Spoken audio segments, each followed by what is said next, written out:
Hola, ¿cómo están? Mi nombre es Limber Santos, soy director del Departamento de Educación Rural del Consejo de Educación Inicial y Primaria. Trabajo también como docente en la Universidad de la República, en la Facultad de Humanidades y Ciencias de la Educación. Y bueno, desde ese ámbito, sobre todo el ámbito de la educación rural, es que hoy me voy a referir al tema de la inclusión, pero una dimensión pedagógica de la inclusión anclada en la pedagogía uruguaya del siglo XX y particularmente lo que nosotros denominamos la pedagogía rural uruguaya. Mucho antes que se hablara, como en estos tiempos, en la necesidad de la inclusión en las aulas, la escuela rural en el Uruguay naturalmente siempre se la consideró una escuela inclusora en el sentido de una necesidad que surge de su propia conformación áulica. Veamos. La escuela rural, pero también por extensión del concepto de lo que nosotros denominamos multigrado, es una escuela que tiene aprendientes de diferentes grados y diferentes edades que comparten un mismo ámbito físico. Comparten un salón, comparten un espacio donde se aprende y se enseña, siendo que los aprendientes son todos muy diferentes entre sí porque tienen distintas edades, es decir, el grupo es multiedad, que es un término que en Uruguay no se lo utiliza tanto, pero sí, por ejemplo, Flavio Terici en Argentina desde hace mucho tiempo lo usa, pero además es multigrado. Naturalmente, al estar en un sistema educativo graduado, al haber multiedad también hay multigrado, esto es, los aprendientes van desde niños de educación inicial hasta sexto y comparten actividades educativas, actividades de aprendizaje, los docentes los unen en actividades de enseñanza que los ponen a interactuar, pero básicamente interactúan en torno a saberes y aprenden en ese marco de interacción mutua. Y ninguno queda afuera, a pesar de que no hay una sola propuesta de enseñanza, sino múltiples. Y ahí está el corazón del multigrado, lo que se llama la didáctica multigrado y que se enmarca dentro de la pedagogía rural uruguaya históricamente construida, que tiene dos vertientes, una que es social, que tiene que ver con que la institución educativa es un centro de referencia para la comunidad, en el caso de la escuela rural hasta el día de hoy, por ser la escuela el único lugar de referencia, el único lugar de lo público, pero la otra vertiente, que es la que más nos va a interesar ahora, tiene que ver con la vertiente de enseñanza o vertiente didáctica y que tiene este elemento cúlmine que es la estructura áulica multigrado. Esto es una enseñanza que es para unos todos muy distintos entre sí, es decir, que hay allí una diversidad muy marcada a ojos vista, que es la diversidad propia del multigrado. Pero no hay que pensar que el multigrado es un escenario exclusivo de la escuela rural. Si bien en Uruguay y en gran parte del mundo, por una cuestión de escala, es decir, porque las instituciones son pequeñas, de baja escala, la mayoría de las aulas y de las instituciones son multigrado, pero también hay escuelas e instituciones educativas urbanas que por ser pequeñas también lo son. Y de última, por extrapolación conceptual, cualquier escenario de enseñanza y de aprendizaje, en definitiva, está asignado por la diversidad y por lo tanto se puede asimilar a lo que la didáctica multigrado plantea y propone para las aulas de las escuelas rurales. Veamos, la diversidad es una condición natural del grupo que aprende en las escuelas rurales, pero lo es de cualquier grupo de aprendizaje.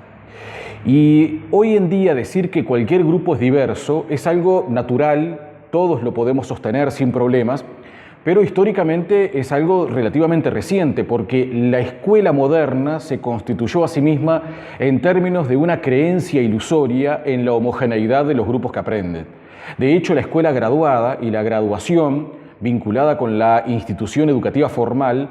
lo que hace es clasificar a los muchachos por edades y meterlos en compartimentos estancos llamados aulas asociados a grados, y esa correspondencia entre el grado y la edad busca una homogeneidad, la homogeneidad del grupo que aprende, que hoy sabemos que es ilusoria, pero durante muchas décadas, yo diría a lo largo de prácticamente todo el siglo XX, creíamos que era una verdad indiscutible. Y es una verdad que además ha estado asociada al conocimiento de cómo se aprende. Cómo aprende un niño de 5 años, cómo aprende un niño de 8, cómo aprende un adolescente de 14, cómo aprende un adulto. Es decir, cómo aprendemos y cómo va evolucionando la forma de aprender a lo largo del desarrollo. De tal manera que se construyó, y se construyó con mucha fuerza, esa fantasía, esa ilusión de pensar que estos niños, porque tienen 6 años en este grupo, y porque todos están en primero, todos aprenden igual, al mismo tiempo y de la misma forma. Cualquiera que haya pisado un aula, no solamente de primero, sino de cualquier grado y de cualquier tipo en cualquier nivel educativo, sabe que eso es una ilusión porque no existen los grupos homogéneos. Los grupos siempre son heterogéneos porque aún teniendo los alumnos la misma edad, aún estando en el mismo grado, aún teniendo que aprender lo mismo desde el punto de vista curricular, aún recibiendo la misma enseñanza, es decir, una práctica de enseñanza uniforme para todos, todos igualmente terminan aprendiendo distinto, porque esa es una cuestión que forma parte de la naturaleza humana y no hay institución formal que pueda estar en contra de ese carácter natural de la diversidad de los grupos que aprenden. Y esa diversidad la podemos visualizar también como adultos cuando con otros docentes estamos en un grupo como aprendientes o como estudiantes en un curso de formación permanente, como puede ser este, o como cuando vamos a la universidad o nos formamos como docentes. Y eso también ocurre en educación media, ocurre en cualquier nivel que nos imaginemos. Siempre estamos con otros que no se nos parecen. Y aunque esa ilusión, esa fantasía de la homogeneidad de los grupos que aprenden sigue operando, siempre estamos en grupos con otros que no se nos parecen. Y eso, que a priori pueda parecer un elemento en contra, una dificultad para el aprendizaje, muy por el contrario es algo que juega a favor de los aprendizajes. La diversidad siempre genera interacciones entre pares, porque todos son aprendientes, pero que son pares que guardan entre sí asimetrías respecto al saber. Nosotros en didáctica multigrado hablamos de que el potencial para aprender en un aula multigrado,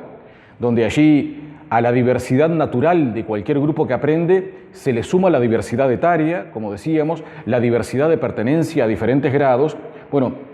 esa diversidad que tiene cualquier grupo, se le suma esta diversidad de edades y de pertenencia formal a distintos grados, pero esa diversidad no juega en contra, sino a favor del aprendizaje. Es más, el potencial para aprender en un aula multigrado radica en la interacción entre pares asimétricos. Y esa asimetría, que a veces puede ser una mala palabra en educación para algunos discursos, sin embargo, es lo que posibilita los aprendizajes. Siempre los aprendizajes, en cualquier teoría del aprendizaje que adoptemos y con la cual nos podamos afiliar, siempre necesita de las asimetrías, es decir, siempre necesita de esas diversidades en la interacción. Y esa es una asimetría respecto al saber, que no solamente de algún modo se manifiesta con una cuestión de distancia al saber más o saber menos, este niño sabe más, este menos. Eso puede ocurrir, pero básicamente la interacción entre pares asimétricos respecto al saber se trata de una asimetría en donde tenemos distintas posturas respecto al saber. Incorporamos y percibimos el saber de maneras diferentes y de algún modo el vínculo con el saber es lo que nos diferencia y también lo que posibilita esa potencialidad de aprender juntos.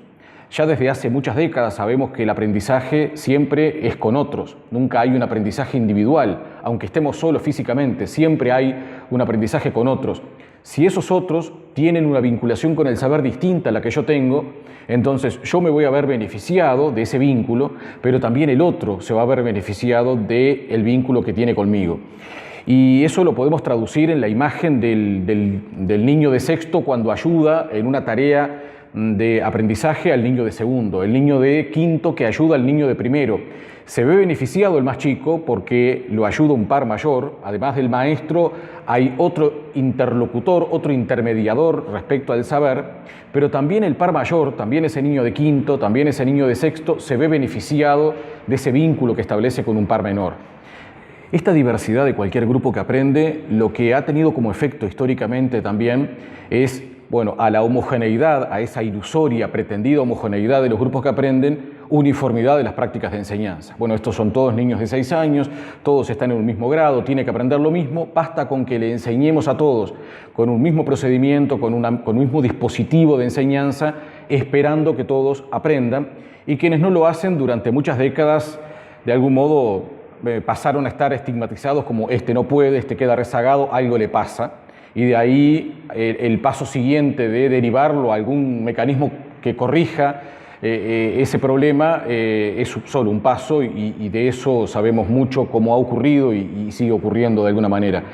Está claro que si es una ilusión la homogeneidad de los grupos que aprenden, también es una ilusión la uniformidad de la práctica de enseñanza, por lo que cuando hablamos de esta inclusión de todos verdaderamente en los principios de la didáctica multigrado, bajo esos principios rectores de la enseñanza multigrado, estamos hablando de un renunciamiento, ese renunciar a ese esquema de enseñanza uniforme. Renunciar implica para la posición docente ubicarse en un lugar de incomodidad, pero en el largo plazo y en el mediano plazo también en un lugar de búsqueda de mejores logros, en virtud de, si los aprendizajes son diversos, algo de lo cual parece que podemos estar todos de acuerdo en la actualidad, también entonces la enseñanza debe ser diversa.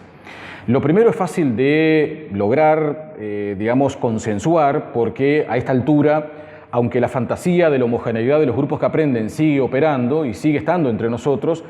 más o menos todos podemos visualizar claramente, por una cuestión casi empírica, digamos, de lo que nos ha pasado en la experiencia docente, que los grupos son diversos. Pero hacer que la enseñanza sea diversa, mostrarnos a nosotros mismos, evidenciar nuestro propio trabajo y hacer que la enseñanza sea diversa, es algo bastante más difícil de aceptar y de implementar y ejecutar. Entre otras cosas porque en términos operativos, ¿qué quiere decir una enseñanza diversa?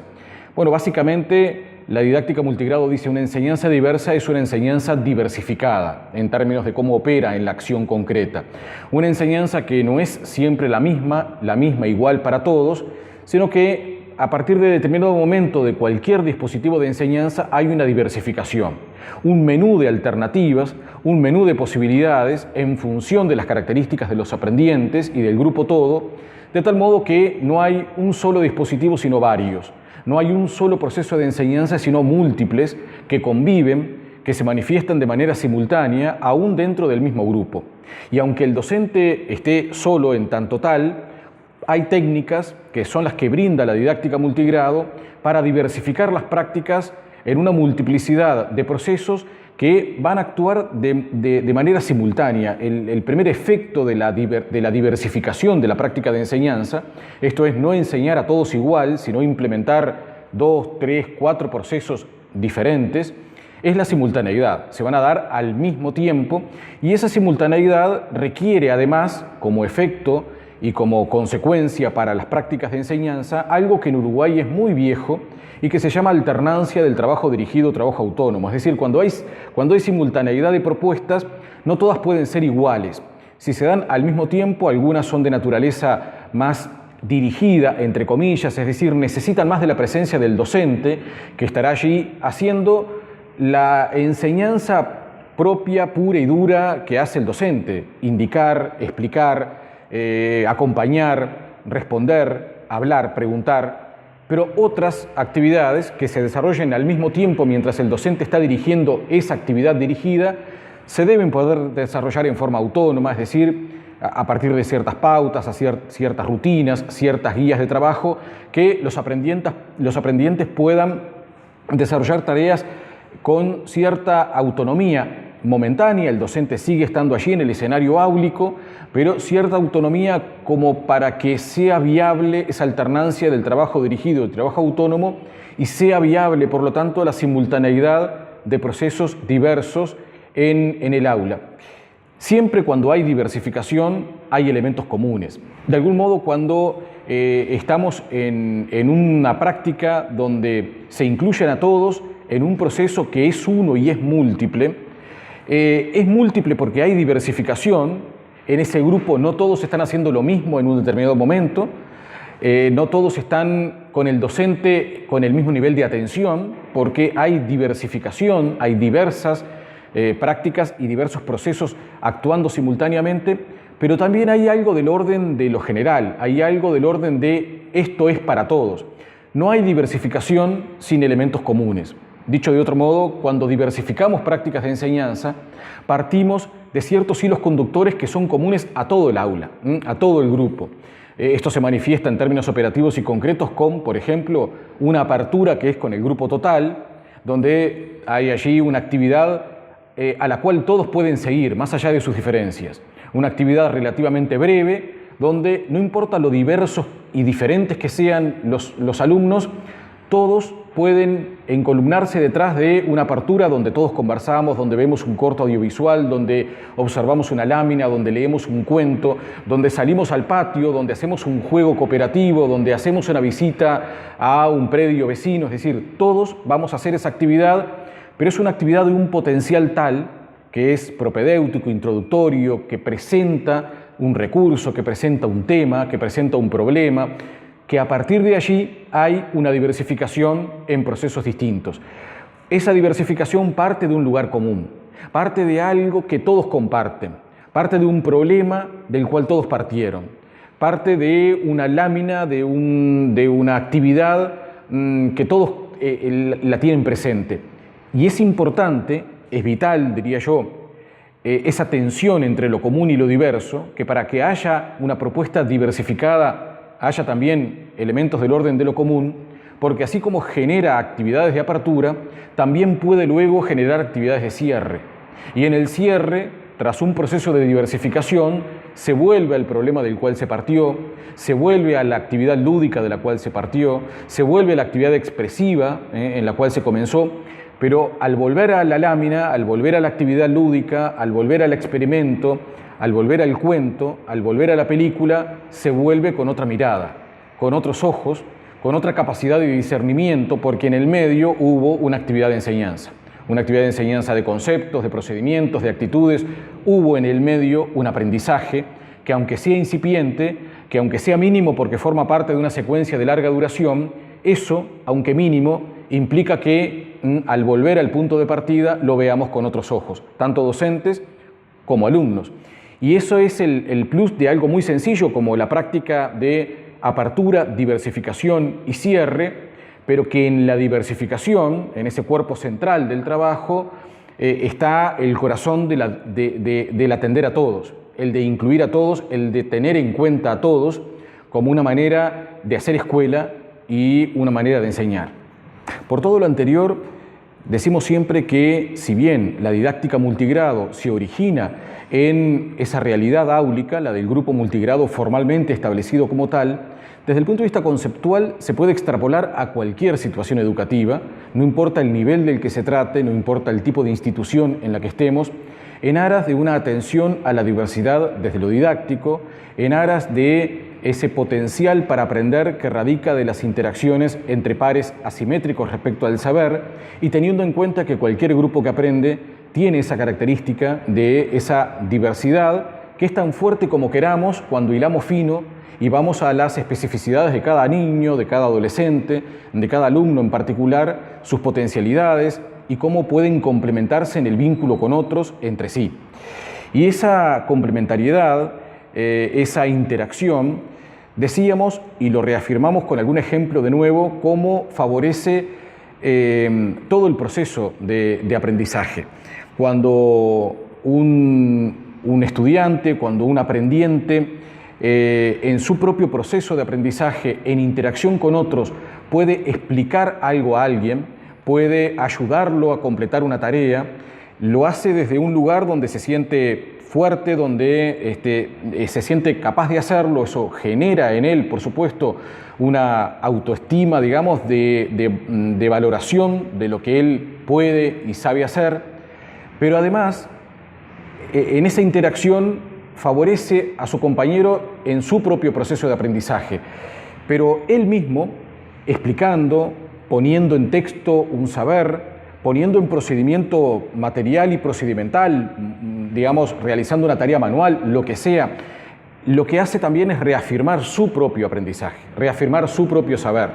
porque de algún modo eso, que es una tarea de transmisión, parece una tarea de enseñanza, aunque él no es enseñante, pero parece una tarea de explicar algo a alguien, de transmitir un saber como lo hacemos todos, cuando actuamos como docentes y cuando no. De última, eso es un proceso pleno de aprendizaje. Todo proceso de transmisión del saber, de última, aunque resulte paradójico, es un proceso de aprendizaje. Uno cuando pone en texto un saber, cuando está en esa obligación muy exigente de poner en texto lo que uno sabe, lo que hace es, en definitiva, terminar de cerrar, de consolidar su propio saber, de terminar de apropiar su propio saber. Y eso se da en el marco de relaciones con otros que no se me parecen,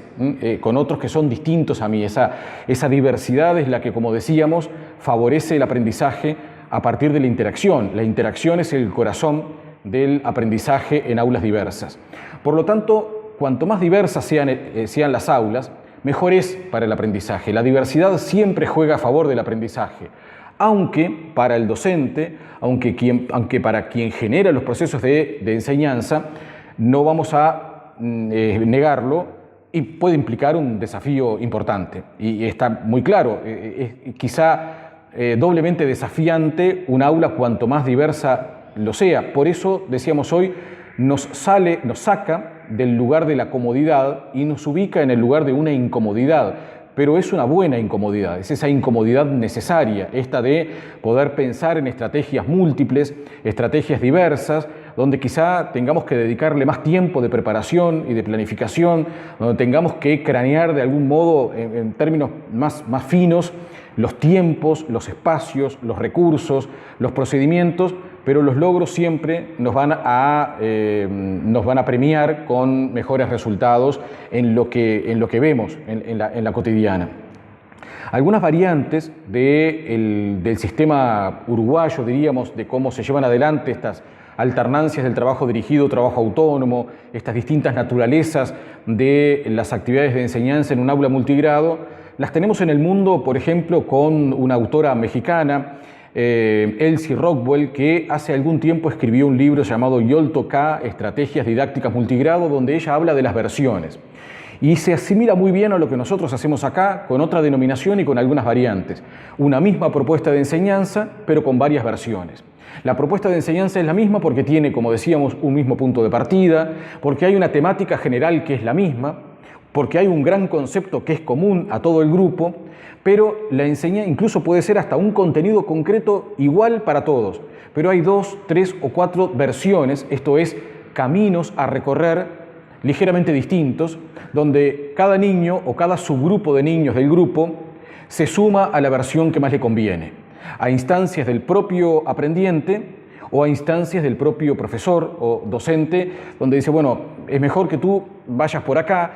es mejor que tú vayas por acá, no siempre para evitar la estigmatización, proponerle que el camino 1 sea siempre el que siga ese alumno, sino que pueda seguir múltiples caminos según la actividad, pero que para cada actividad haya múltiples recorridos posibles. Un menú. El tema del menú de caminos hacia el objeto de conocimiento, esos caminos didácticos hacia el objeto de conocimiento, que implica un menú de dispositivos, un menú de recursos, un menú también de estrategias, de algún modo es lo que garantiza que cada uno pueda sumarse al que le sienta mejor. Y no tiene que ver solo con caminos más sencillos o caminos más complejos, caminos más concretos o caminos más abstractos, según las edades o las capacidades o las características de los aprendientes. También tiene que ver con esto de las distintas formas de aprender, con esto de que haya caminos más vinculados con lo visual, con lo auditivo, con la cuestión más de manipular objetos. Es decir, que cada versión, cada camino a recorrer sea distinto y todas las versiones estén disponibles para ser utilizadas por parte del grupo. Y esos recorridos distintos, esas estrategias diferentes, son unas desde la enseñanza, pero vistas desde el aprendizaje son distintas formas de acompañar los procesos de aprendizaje en un grupo diverso. Esa es una variante, es una característica que se acopla muy bien a lo que nosotros siempre hemos planteado desde el multigrado, y hablar de versiones de algún modo también deja a un lado momentáneamente la idea de que esto solo es aplicable a grupos multigrado. De algún modo la necesidad desde la enseñanza de plantear una actividad de enseñanza con distintas versiones, que a veces sean muchas o a veces solo 2 o 3 y ya basta, es algo que es aplicable a cualquier grupo que aprende y cualquiera sean las características que hagan a la diversidad de ese grupo. Y por lo tanto es una estrategia de carácter universal, que por supuesto resulta un cascarón vacío para cada caso, porque en cada caso el docente, de acuerdo a su grupo, a sus circunstancias y a sus aprendientes, a sus alumnos, deberá llenarla de contenido, deberá ver cuáles son esas versiones, deberá medir esas versiones de acuerdo a el matiz que le quiera poner, pero de nuevo, las versiones son versiones de la misma cosa. De nuevo, la tensión entre lo común y lo diverso. No hay versiones, no hay diversificación de prácticas distintas, sino es alrededor de elementos que son comunes y los conductores que siempre resultan comunes para el grupo. Porque, y esto es un principio de la didáctica multigrado,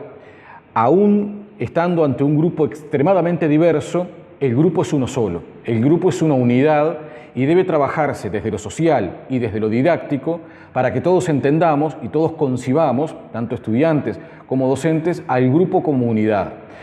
Si todos entendemos que el grupo es uno solo y no son varios pequeños grupos en un salón, o no son varias pequeñas individualidades en un ámbito físico, sino que el grupo es una unidad y se comporta como grupo, como unidad, porque de hecho siempre es así por las interacciones entre los pares, entonces nos saldrá mejor las prácticas de enseñanza que articulen lo común y lo diverso, porque siempre estaremos buscando, además de atender la especificidad de cada uno o la especificidad de cada subgrupo, siempre estaremos buscando hilos conductores que sean comunes a todo el grupo. Y eso es lo que nos garantiza, para ir finalizando,